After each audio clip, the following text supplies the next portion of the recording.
Alejandro Torres Jaramillo del Movimiento Regeneración Universitaria y Social, que nos acompañan ambos para tocar el tema del debate. ¿Cómo están? Buenos días. Hola, ¿qué tal? Muy buenos días. Gracias por la invitación. Adelante. Es su casa. Gracias. El debate, Walter.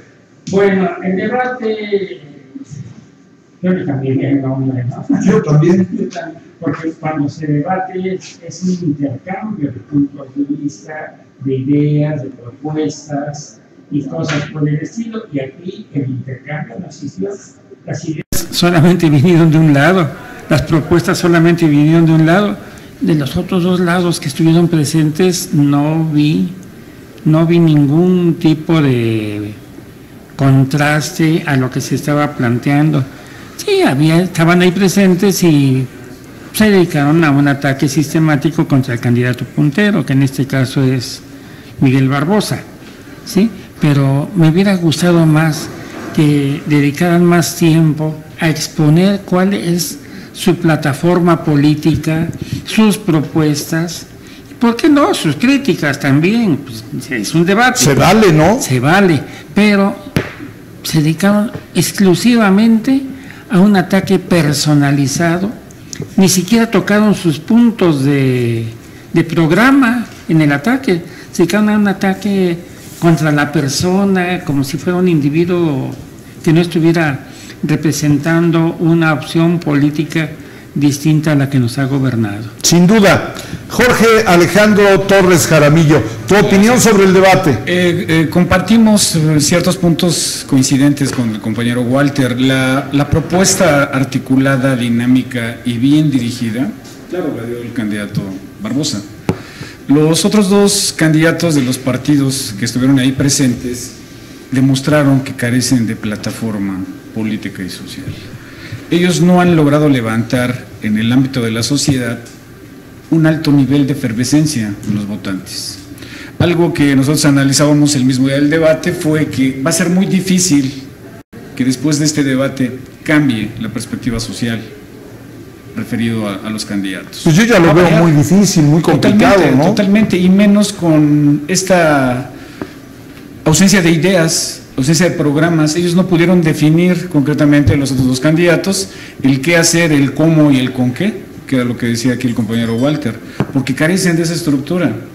El candidato del PAN, jugando avioncito en la ciudad de Puebla, pensando que los niños votan, tratando de hacer una parodia muy parecida al PAN nacional en la campaña de la presidencia de la República, descalificando al candidato mejor posicionado, sabiendo que carecen de estructura.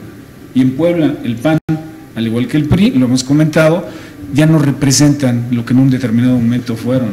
La gente ya tiene un hartazgo de lo que estamos viendo. Ahora, el compromiso de quien seguramente será triunfador en la elección del 2 de junio, pues es elevadísimo, ¿no? Así es elevadísimo y la expectativa está muy alta y tenemos que fortalecer la base social para que este compromiso se lleve a efecto. Decíamos en unos determinados momentos, 6 años no van a alcanzar ni para el país ni para el Estado, pero tenemos que dar la pauta de inicio para que todo esto mejore. ¿Por dónde empezar, Walter? Bueno, aclaremos un punto. Para el caso del Estado no son 6 años, son 5. Son 5 nada más, se nos fue un año en dimes y diretes. En la grilla, en la turbulencia. En la política con P minúscula, ¿no? Con P mayúscula, ¿no? Ahora, ¿por dónde empezar? Bueno, hay urgencias. Hay urgencias y creo que la que todo el país, y Puebla no es la excepción, marca como prioritaria es el asunto de la seguridad. Sin duda.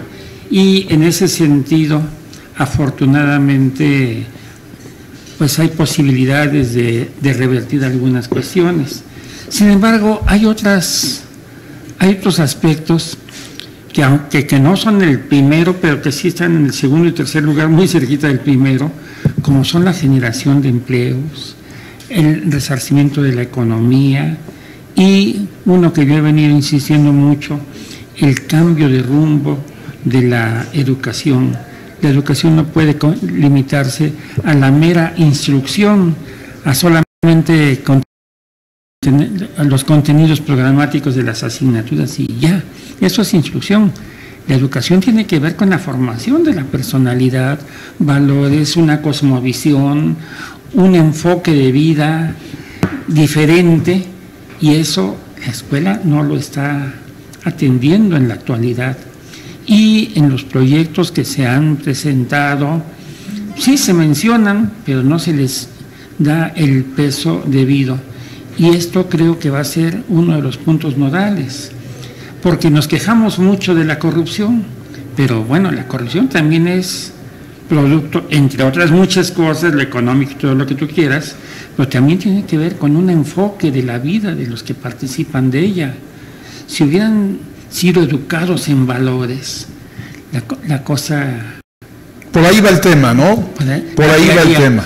Ahora, ¿qué pasó en México? Que la escuela le dejó este asunto a la familia. Ok, pero la familia se desarticuló. ¿Quién era la guardiana de los valores en la familia? La que te decía, levántate temprano, tiende la cama, lávate los dientes, no salgas mal peinado, etcétera, etcétera, en la casa. ¿La mamá? Pues, ahora la mamá chambea. A partir de que la mamá abandonó el hogar por la necesidad económica de ir a trabajar, de repente, en el mejor de los casos, mejor de los casos, la encargada de la abuela desarrollar los valores es la sirvienta. Bueno, y de ahí la película Roma, por ejemplo, ¿no? Sí, claro. Pero en otros casos ni siquiera eso, no en todas las casas, y es más, en la mayoría de las casas no hay sirvienta. Entonces, ¿quiénes desarrollan la personalidad de los jóvenes? Son, por un lado, los amigos del barrio. Sí, claro, los vecinos, la pandilla. Y por otro lado, la televisión y últimamente el internet. Fíjate que Y en la televisión, bueno, podrías reglamentar hasta tales horas tal tipo de programas. Estás diciendo de manera muy simple, Walter, y gracias, te lo valoro mucho, estás exponiendo de manera muy simple la problemática de este país, que muchos en este momento se desgranan por hacer análisis científicos y demás, y tú lo estás diciendo de manera muy grata y muy simple, Walter. Bueno, sí, dime. Es importantísimo que la educación en el estado de Puebla en particular y en el país en general recupere su papel de formador de seres humanos. Me queda claro, importantísimo lo que estás diciendo. Tenemos problemas ya de tiempo. Jorge Alejandro Torres, se requiere de que el próximo gobernador de Puebla pues tenga un gabinete de primerísimo nivel, ¿no? Eso es vital. El gabinete que se tiene que integrar en... No cuates, no compadres, así es, no cómplices. Ese es el perfil que nuestro nuevo gabinete debe de tener.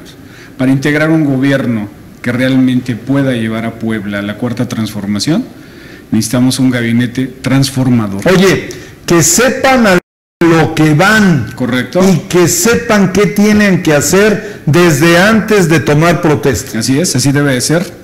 No cambio de políticos que en un momento fueron secretarios de gobernación, después son de agricultura, después son de recursos hidráulicos. Eso ya pasó a la historia, ¿no? En algunos lugares todavía se sigue dando, pero tenemos que quitar. Los todólogos. Así es, por eso es que nosotros queremos en Puebla la cuarta transformación. La cuarta transformación, Walter, Alejandro, si me dan permiso para ir concluyendo, es un tema que es inminente, pero cada quien lo interpreta a su manera. Me parece que hoy el presidente de la República está haciendo cambios primero en la normatividad existente en el Estado de Derecho, pero que muchos pues ya se están desesperando porque no lo ven reflejando en el día a día y en la economía de bolsillo, Walter.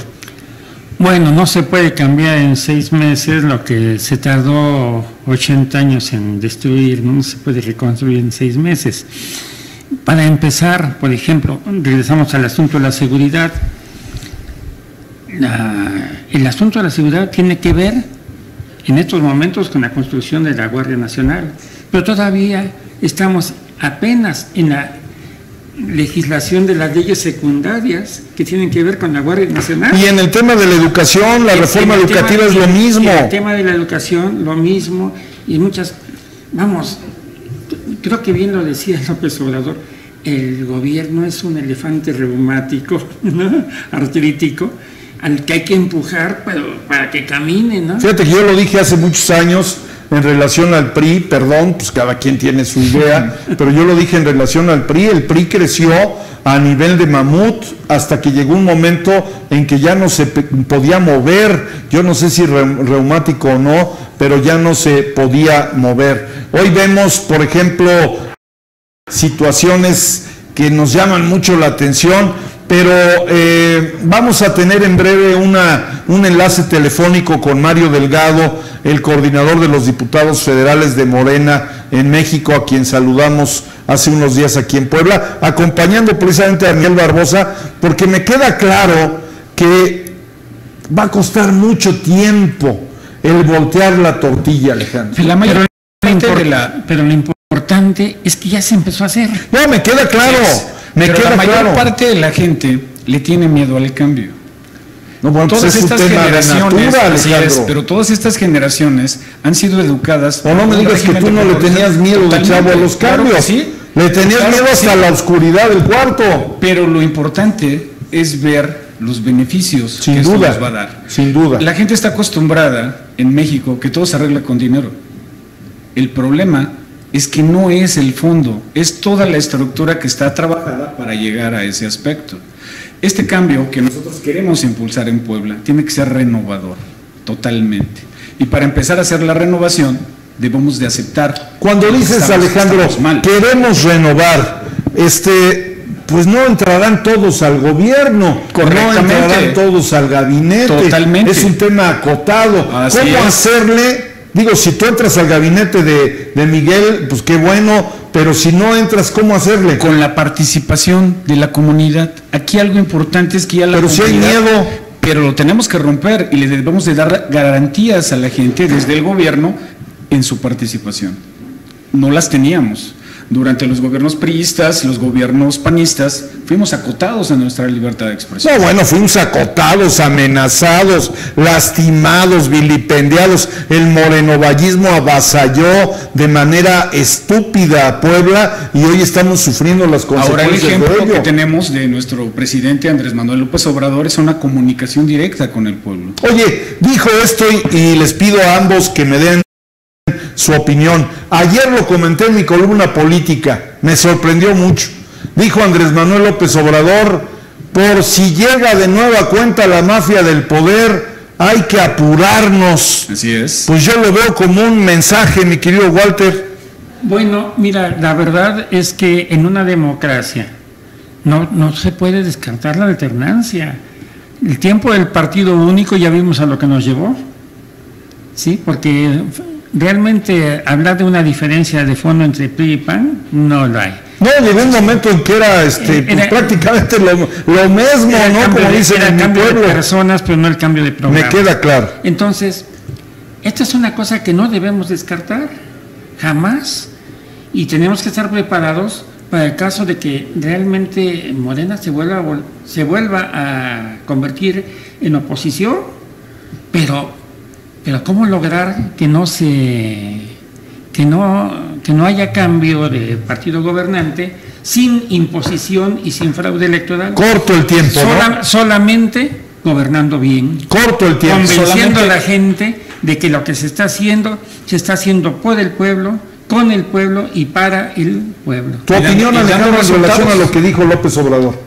Es necesario. Esto fue un mensaje directo hacia todas las fuerzas políticas que todavía siguen operando en el país y que tratan a toda costa de retrasar estos cambios, por así convenir a sus intereses. Lo vemos en las disputas en el Senado de la República por la Guardia Nacional. Todos están de acuerdo, solamente los partidos de siempre se oponen. ¿Por qué? Porque también nos hemos platicado con compañeros de la organización que tienen cierto perfil de otro tipo de seguridad. El gobierno es un civil que controla unas fuerzas armadas militares, perdón, en la expresión, pero reciben órdenes de un civil que muchas veces no conoce la realidad de lo que está pasando abajo. Ellos no saben cuáles son los criterios de la inseguridad en Guerrero, en Morelos, en Puebla. ellos únicamente dan órdenes de escritorio, no de campo, no las articulan. Y esa desarticulación es lo que tenemos ahora. Perdóname, ¿no grabamos en Twitter hoy, producción? ¿Sí grabamos? ¿Estamos en Twitter? En Instagram. Saludos a quienes nos siguen en Instagram. Ya saben que aquí rompemos paradigmas. Perdón, Alejandro, te interrumpí. Adelante. El día de hoy en la mañana hay otra información de la nota roja, que se le llamamos, que un prófugo de la justicia sigue cobrando derecho de piso en todos los mercados instalados en la ciudad.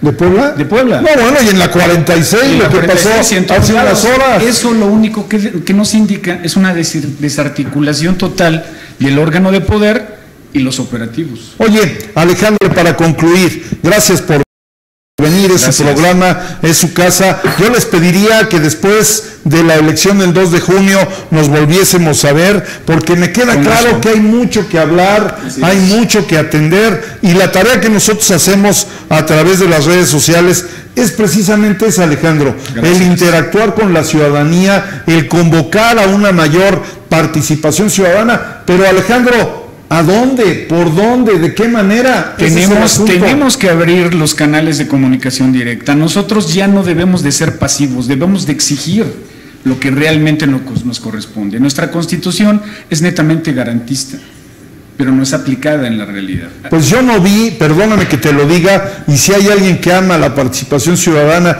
y la ha promovido es tu servidor, lo digo con conocimiento de causa, yo no vi respuesta a la marcha que se convocó el domingo por parte de la ciudadanía. Había 100 personas, más sexoservidoras, más sonideros que iban a temas de ellos, pero el tema de la paz y la inseguridad no la veo, Alejandro, y me parece que es una materia que se nos queda ahí para revisar qué tenemos que hacer, porque por un lado vemos a quien va jalando la yunta, que es López Obrador en el gobierno federal, pero ¿dónde está la sociedad? Es una tarea que me parece que tenemos que ir trabajando. Así es, tenemos que lograr que nuestra sociedad participe, y para participar tenemos que motivarla, y para llegar a esa motivación tenemos que darle todas las herramientas necesarias para lo que tiene. Pues ahí está. Y convencerlos además a los ciudadanos de que su participación tiene efectos. ¿Sabes qué?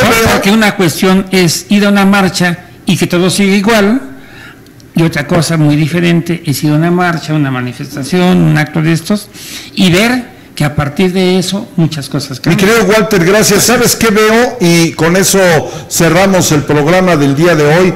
Yo veo hoy una sociedad que hizo su esfuerzo para votar y que las cosas cambiaran, y se regresó a sentar o a acostar en la hamaca. Eso es lo que veo, y me parece que hay mucho que hacer. En buena parte, eso que acabas de decir es cierto. Ahí está el tema. En buena parte, pero también hay otra parte de la sociedad que se ha sumado al esfuerzo a través de las redes sociales, a través de las organizaciones. Por ejemplo, los dos que estamos aquí participamos en el movimiento de regeneración universitaria y social, que no es un apéndice de Morena, está formado en su mayoría por gente de Morena, pero no es un apéndice de Morena. Es otro concepto. Tenemos nuestra propia concepción de lo que son las cosas y nuestra propia concepción de lo que debemos hacer. Walter Vallejo. Y no es la única organización, quiero decirlo, hay muchas. Muy bien. Hay que aprovechar la experiencia, el conocimiento y sobre todo la actitud de Walter Vallejo, que cada vez que viene nos deja una lectura interesante. Gracias, Walter, que te vaya muy bien. Gracias a Jorge Alejandro Torres Jaramillo, también de Movimiento Regeneración Universitaria, por acompañarnos. Muchísimas gracias. Gracias, ya nos vamos. Soy Pablo.